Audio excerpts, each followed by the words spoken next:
Yes, this will be the new module, lubrication and bearing. Here he is going to ask theory portion from lubrication as well as bearings, and problems on the yes, lubrication also some of the problems, and then bearings that will work out. So here first of all the term which arises in our mind, what do you mean by lubrication? The name itself suggests lubricant means it is used to reduce the friction, as well as it is used to reduce the heat generated in the machine parts. It is going to absorb by a substance which is called as lubricant.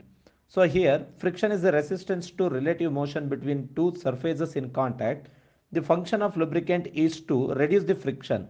Any substance placed between any two rubbing surfaces which reduces friction is called lubricant. Next, types of lubricant. Lubricant may be classified into three categories based on its applications, such as liquid, semi-liquid and solid. Now, liquid lubricant is are usually preferred where they have to be retained.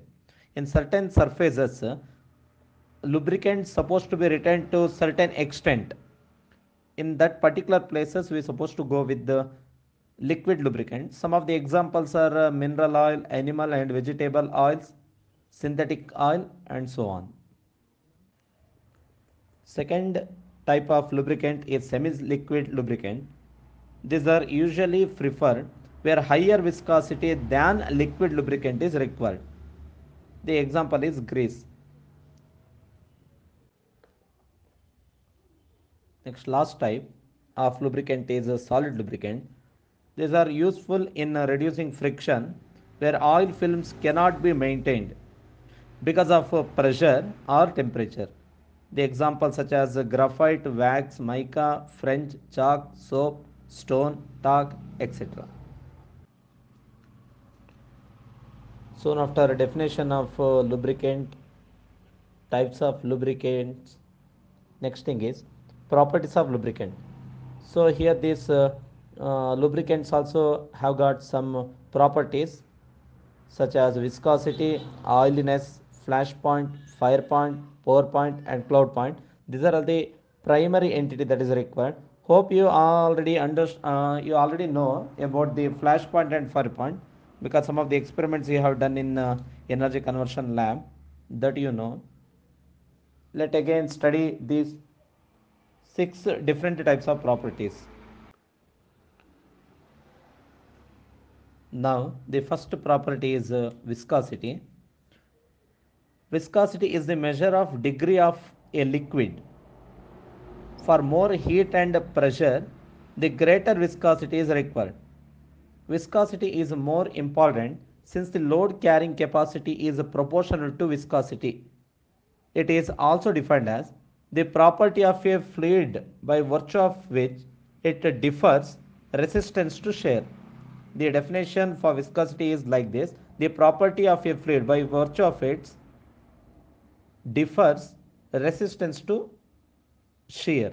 The viscosity of a fluid, known as absolute viscosity or dynamic viscosity, is defined as the ratio of intensity of shear stress to the rate of deformation. If v is the uniform velocity, h is the thickness of a layer of a fluid, and tau is the intensity of then shear stress, then absolute viscosity neta, that is denoted by neta, that is equal to tau divided by v by h, or absolute viscosity neta is equal to tau h divided by v.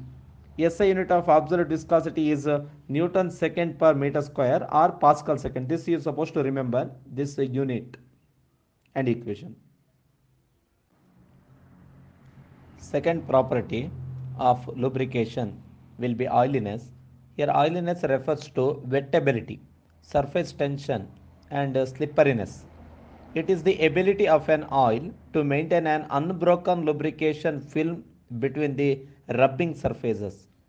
So generally this oiliness which is required to reduce the heat generated, and it's supposed to create some surface tension, and slipperiness supposed to be required.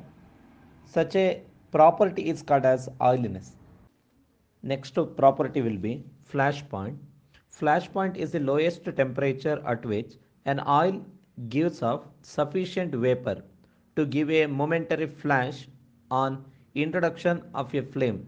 A good lubricant should have the flash point above the operating temperature.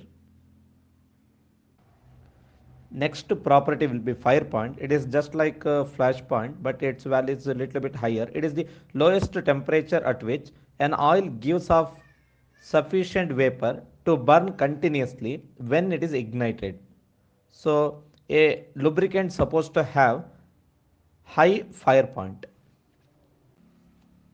And one more property of lubricant is pour point. Pour point, it is the lowest temperature at which an oil ceases to flow when cooled.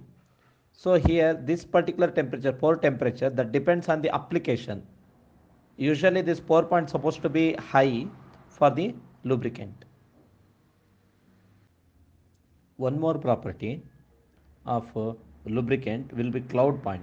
Cloud point is nothing but it is the temperature at which an oil becomes cloudy in appearance when cooled. This is one of the very important property. It gives the idea regarding whether lubricant is present